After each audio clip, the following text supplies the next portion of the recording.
今まで人類学講義をいくつか投稿していますが、主にニャンダルトール人について話していますね。今回もっと遠い昔に行ってニャンダルトール人、人間の祖先について話したいと思います。皆さん、ルーシーという女を知っていますか？女といっても、ルーシーちゃんは人間ではなく、ニャンダルトール人でもなく、オーストラロピタクスです。オーストラロピタクスとはどういう生物でしょうか？詳しく説明しますが、まずルーシーちゃんの発見について語りたいと思います。1930年代から非常に古い骨が東アフリカで次々と発見されました。これらの骨は290万年から380万年まで前に生きた生物からのものでした。以前、オーストラロピタカスアフリカナスという種が南アフリカに見つかりましたので、東アフリカの骨もアフリカナスだと思われました。しかし、1970年代に科学史を変えた骸骨がエチオピアで見つかりました。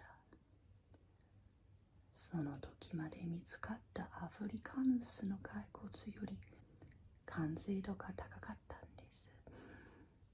実はこの生物の骸骨の 40% がまだ残っていました。また身体的な特徴はアフリカヌスのと著しく違いました。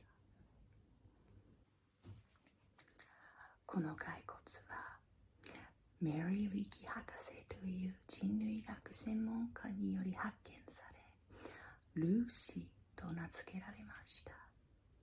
その時、リキ博士のチームは Lucy in the Sky with Diamonds というビートルズの曲を聴いてたからです。人類学業界はルーシーちゃんに対してあまりにも喜んだので、もう一つのニックネームが付けられました。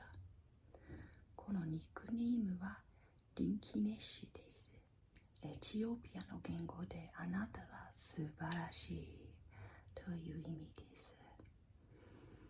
その後にエチオピア、ラヤトリというエリアで見つかったルーシーに似ている骨がまとめられ、新しい種として発表されました。その種はオーストラロピタカス・アファールです。ルーシーちゃんも含め、アファールは頭骨が小さくて、顔の下半分がだいぶ出っ張ります。これらの面ではルーシーちゃんは人間ではない類人猿に似ています。しかし、重要な相違点もあります。類人猿と違って、ルーシーちゃんは二足の足で歩きました。この発見により、科学者は二足歩道の方が大きな脳みそより早く進化したと分かりました。以前、人間の祖先の中に一番早く進化した特徴が知性だと思われました。でもそうではありません。非常に長い間、人間の祖先の知性は猿のと同様でした。実は、ルーシーちゃんは現代のゴリラ、チンパンジーほど賢くありませんでした。でも、骸骨、二足歩道などからすれば、ルーシーちゃんが人間のひおばあちゃんだとわかります。ルーシーちゃんの骸骨をもっと詳しく説明させていただきたいと思います。腰から膝までルーシーちゃんの足を見れば、まっすぐではないという特徴に気がつきます。角度があります。この構造によりルーシーちゃんはバランスを取りながら二足で歩けました。ルーシーちゃんの腰の形状も二足歩道の証拠です。前に曲がっています。これは胴体を足の真上に位置させるためでした。ルーシーちゃんの骨盤は人間のに似ています。比較的広くて浅くてお椀みたいな形状です。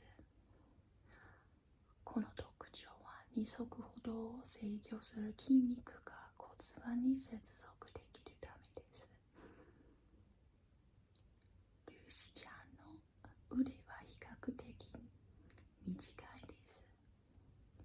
上腕骨の長さは大腿骨の長さの 84.6% です。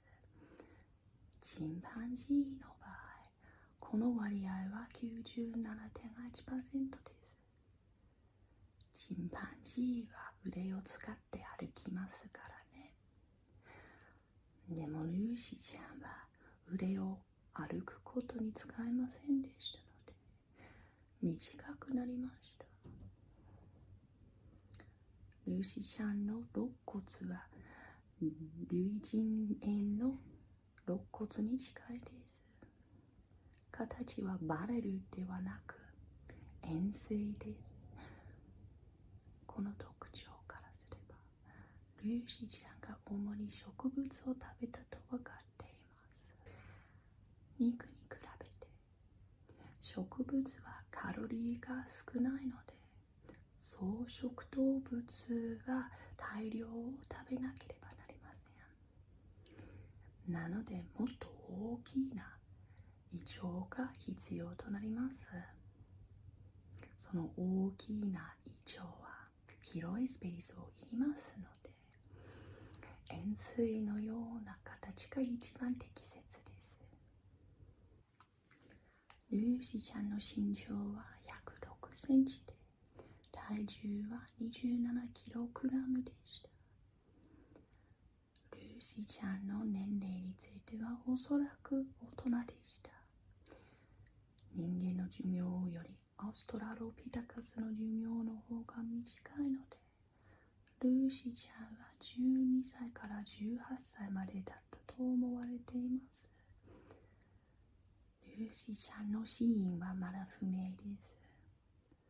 動物によるダメージの証拠はルーシーちゃんの骨にありませんので、動物に殺されて食われたと思われていません。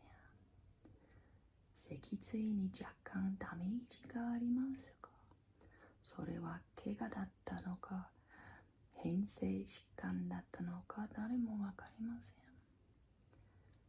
University of Texas のある研究者はルーシーちゃんが木からの墜落により死んだと発表しましたが、他の研究者は同意していません。まだ不思議です。あなたの貴重な祖先であるルーシーちゃんを見ようと思えば、エチオピアの国家博物館に行かなければなりません。それは私の夢の一つです。本日の人類学講義を清聴していただき誠にありがとうございます。次回の講義を楽しみにしていただけば嬉しいのです。